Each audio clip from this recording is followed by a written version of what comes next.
മഹാനായ ഉമർ ഇബ്നു അബ്ദുൽ അസീസ് റളിയല്ലാഹു അൻഹു ലോകത്തോട് വിട പറഞ്ഞു. ലോകം കണ്ട ഏറ്റവും നീതിമാനായ ഭരണാധികാരിയാണ്. ഇസ്ലാമിക ചരിത്രത്തിൽ 5ാം ഖലീഫ എന്ന പേരിൽ അറിയപ്പെടുന്ന ഒരു മഹാനുഭാവൻ.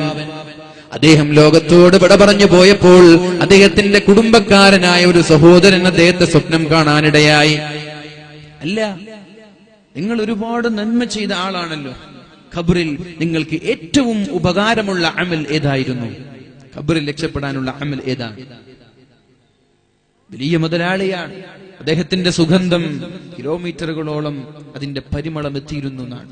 അധികാരം കയ്യിൽ കിട്ടിയപ്പോ തന്റെ കയ്യിലുള്ള സമ്പാദ്യങ്ങൾ വലിച്ചെറിഞ്ഞ് ദീനിന് വേണ്ടി ത്യാഗം ചെയ്ത മഹാനാണ്. അദ്ദേഹത്തോട് ചോദിച്ചു, അല്ല, നിങ്ങളുടെ ജീവിതത്തിൽ നിങ്ങളുടെ ഖബറിലേക്ക് ഏറ്റവും ഉപകാരമുള്ള അമൽ ഏതായിരുന്നു? അപ്പോഴാണ് അദ്ദേഹം പറഞ്ഞത്, എന്റെ ജീവിതത്തിൽ ഞാൻ ചെയ്തു കൂട്ടിയ, എന്റെ ജീവിതത്തിൽ ഞാൻ ചൊല്ലിക്കൂട്ടിയ പരിശുദ്ധമായ ഇസ്തിഗ്ഫാർ, അസ്തഗ്ഫിറുല്ലാഹൽ അലീം, അസ്തഗ്ഫിറുല്ലാഹൽ അലീം എന്നുള്ള ഇസ്തിഗ്ഫാറിന്റെ ഖബറിലേക്ക് ഒരുപാട് ഉപകാരം ചെയ്തിട്ടുണ്ട്.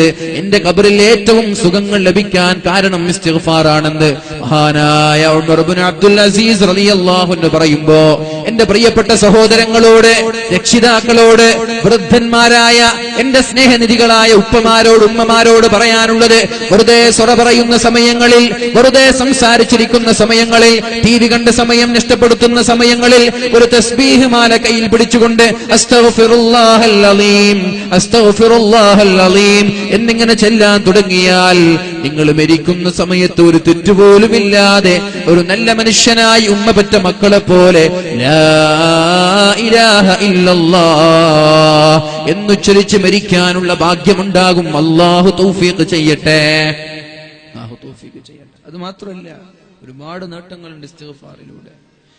ഇസ്തഗ്ഫിറൂ റബ്ബക്കും ഇന്നഹു കാന ഗഫാറാ യുർസിലിസ് സമാഅ അലൈക്കും മിദ്റാറാ. നിങ്ങൾ ഇസ്തിഗ്ഫാർ ചൊല്ലിയാൽ നിങ്ങൾക്ക് ഞാൻ കോരിച്ചൊരിയുന്ന മഴ തരാമെന്ന് പരിശുദ്ധ ഖുർആനിൽ അല്ലാഹു നമ്മെ പഠിപ്പിക്കുന്നുണ്ട്. ഇസ്തിഗ്ഫാർ ചൊല്ലിക്കോ, മഴ തരാം. മഴയില്ല, ദുബായിൽ നല്ല മഴയാണ്, ഒരാഴ്ച നീണ്ടു നിൽക്കുന്ന മഴ. നമ്മുടെ നാട്ടിലെ മഴ അങ്ങോട്ട് പോയി, ഇവിടെ മഴയില്ല. ഇവിടെ അല്ലേ മഴ വരേണ്ടത്? ഇവിടെ ആയിരുന്നില്ലേ മഴ ഉണ്ടായിരുന്നത്? ഒരു കാലഘട്ടത്തിൽ നല്ലവരായ ആളുകൾ ഇവിടെ ജീവിച്ചിരുന്നു. നല്ലവരൊക്കെ ലോകത്തോട് ഇവിടെ പറഞ്ഞു പോയി. കുറച്ച് ആളുകളെ ഉള്ളൂ, അതുകൊണ്ടാ കുറച്ചെങ്കിലും മഴ കിട്ടുന്നത്. അപ്പൊ മഴ കിട്ടാനുള്ള വഴി എന്താ? ഇസ്തിഗ്ഫാർ അധികരിപ്പിക്കുക.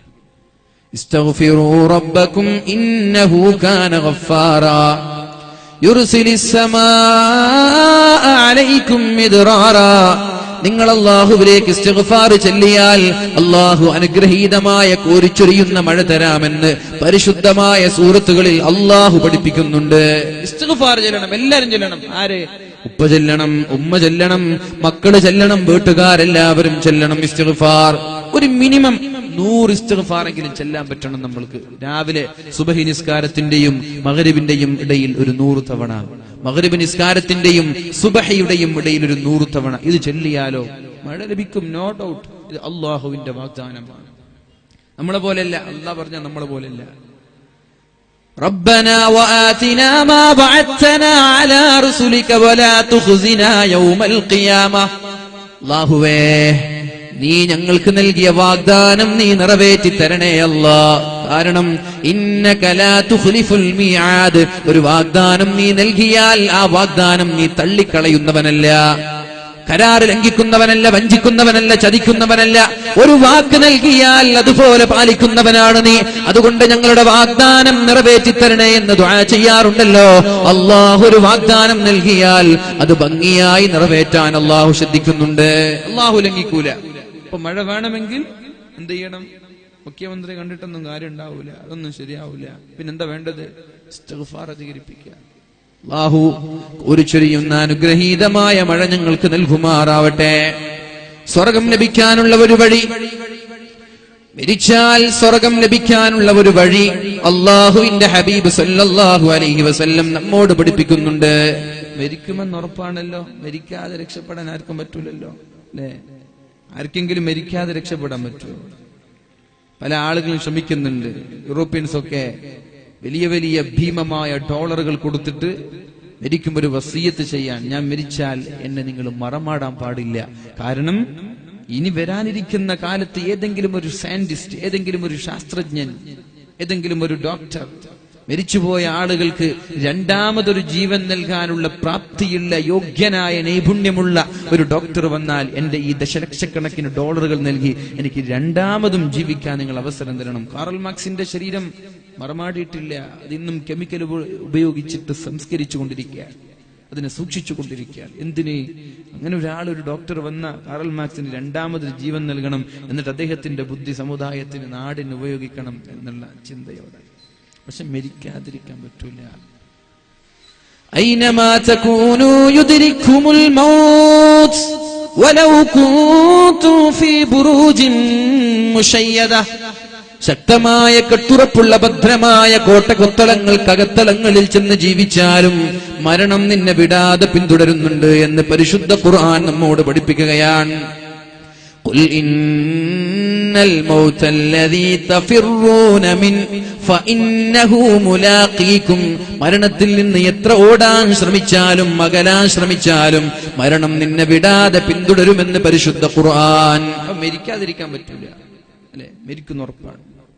തബാറകല്ലദീ ബിയദിഹിൽ മുൽക് വഹുവ അലാ കുല്ലി ശൈഇൻ ഖദീർ الذي خلق الموت والحياة ليبلوكم أيكم أحسن عملا. അല്ലാഹു മരണത്തെയും ജീവിതത്തെയും അല്ലാഹു സൃഷ്ടിച്ചത് നമ്മളിൽ ആരാണ് നല്ലവൻ നോക്കാനാണ്. ആരാണ് നന്മ ചെയ്യുന്നവൻ, ആരാണ് അല്ലാഹുവിനെ പറ്റിക്കുന്നവൻ, ആരാണ് ഇവിടെ തോന്നിവാസം പോലെ ജീവിക്കുന്നവൻ, ആരാണ് നന്നായി അമൽ ചെയ്യുന്നത് എന്നറിയാനാണ് അല്ലാഹു മരണത്തെയും ജീവിതത്തെയും സൃഷ്ടിച്ചത് എന്ന് പരിശുദ്ധമായ സൂറത്തുൽ മുൽക്ക് നമ്മെ പഠിപ്പിക്കുന്നുണ്ട്.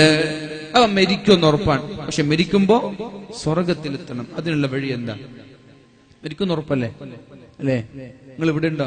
വണ്ടി ഇങ്ങനെ നോക്കുക, റോഡ് സൈഡ് വെച്ചാണല്ലോ ടാങ്കറിലൊരു പോകും, അതിന്റെ സൗന്ദര്യം ആസ്വദിക്കും. വലിയ മരം കൊണ്ടുപോകുന്ന MP ഉണ്ടാകും, അതിന്റെ സൗന്ദര്യം ആസ്വദിക്കും. അതൊക്കെ നമുക്ക് നാളെ നോക്കാം. വേല കഴിഞ്ഞിട്ട് അരമണിക്കൂർ ഇരുന്നാൽ നിങ്ങളിപ്പോ നോക്കിയ വണ്ടിയൊക്കെ അത് ഒന്നും കൂടി പോകും. അപ്പൊ ഇങ്ങനെ ശ്രദ്ധിച്ചാൽ മതി. തൽക്കാലം ഇങ്ങോട്ട് ശ്രദ്ധിക്കും. കുറച്ച് സമയം മുമ്പിലുള്ളൂ, അല്ലെ? 9 മണിയായി, ഒരു 10:30 മണി വരെ ഉള്ളൂ. മരിക്കാതിരിക്കാൻ ആർക്കെങ്കിലും പറ്റൂല, അല്ലെ? അതിനുള്ളൊരു പരിഹാരം ഇല്ല. അതുകൊണ്ട് നമ്മൾക്ക് എന്ത് തീരുമാനിക്കാം? മരിക്കും എന്നുറപ്പുള്ളത് കൊണ്ട് തന്നെ മരിക്കുമ്പോ സ്വർഗത്തിലേക്ക് എത്താനുള്ള വഴി എന്താണ്? അതിനൊരു പരിഹാരം അല്ലാഹുവിന്റെ ഹബീബ് പഠിപ്പിക്കുന്നുണ്ട്. അല്ലാഹുമ്മ അൻത റബ്ബി ലാ ഇലാഹ ഇല്ലാ അൻത ഖലഖ്തനി അന അബ്ദുക വഅന അലാ അഹ്ദിക വവഅദിക മസ്തതഅതു അഊദു ബിക മിൻ ശർരി മാ സനഅതു أبوء لك بنعمتك علي وأبوء لك بذنبي فاغفر لي فإنه لا يغفر الذنوب إلا أنت. ഈ ഇസ്തിഗ്ഫാർ അറിയുന്ന ആളുകളൊന്ന് കൈ പൊക്കിയേ. അൽഹംദുലില്ലാഹ്. ഇസ്തിഗ്ഫാറിന്റെ നേതാവാണ്. നമ്മൾ പറഞ്ഞു ഇസ്തിഗ്ഫാർ ചെല്ലണം. അപ്പൊ ഏത് ഇസ്തിഗ്ഫാറാ ചെല്ലേണ്ടത്? ഇസ്തിഗ്ഫാറിന്റെ നേതാവ് ഇയാളാണ്. ഇത് ചെല്ലിയ മാഷാ അല്ലാഹ് ഉഷാറായി. അസ്തഗ്ഫിറുല്ലാഹൽ അലീം എന്ന് ചൊല്ലിയ കൂലി കിട്ടൂലേ? കൂലി കിട്ടും. പക്ഷെ ഇത് ചൊല്ലിയ മാഷാ അല്ലാഹ് ഉഷാറായി. അല്ലാഹുമ്മ അൻത റബ്ബി ലാ ഇലാഹ ഇല്ലാ അൻത ഖലഖ്തനി അന അബ്ദുക വഅന അലാ അഹ്ദിക വവഅദിക മസ്തതഅതു അഊദു ബിക മിൻ ശർരി മാ സനഅതു أبوء لك بنعمتك علي وأبوء لك بذنبي فاغفر لي فإنه لا يغفر الذنوب إلا أنت. ഈ ഒരു ദിക്ർ ഒരാൾ അർത്ഥം മനസ്സിലാക്കി, ഇതിന്റെ ആശയം മനസ്സിലാക്കി സുബഹിക്ക് ശേഷം ഒരു തവണ ചൊല്ലിയാൽ, മഗ്രിബിന് മുമ്പെങ്ങാനും മരിച്ചുപോയാൽ ദഖലൽ ജന്ന, അയാൾ സ്വർഗത്തിലേക്കാണ് പോകുന്നത് എന്ന് പരിശുദ്ധ റസൂലുള്ളാഹ് സല്ലല്ലാഹു അലൈഹി വസല്ലം. സ്വലാത്ത് ചൊല്ലുന്നുണ്ടോ? മരിക്കുന്ന ഉറപ്പാണ്, മരിച്ച സ്വർഗത്തിലാണ്. സുബഹിക്ക് ശേഷം ഒരു തവണ അർത്ഥം ആലോചിച്ചത് ചൊല്ലിയാൽ മതി. അതുപോലെ മഗ്രിബ് നിസ്കാര ശേഷം അർത്ഥം ആലോചിച്ചുകൊണ്ട് ഒരു തവണ ഈ ഒരു ദിക്ർ ഒരാൾ ചൊല്ലിയാൽ, സുബഹിക്ക് മുമ്പ് അയാൾ മരിച്ചുപോയാൽ ഇല്ലാ ദഖലൽ ജന്ന, അയാൾ പോകുന്നത് സ്വർഗത്തിലേക്കാണെന്ന് പരിശുദ്ധ റസൂലുള്ളാഹ്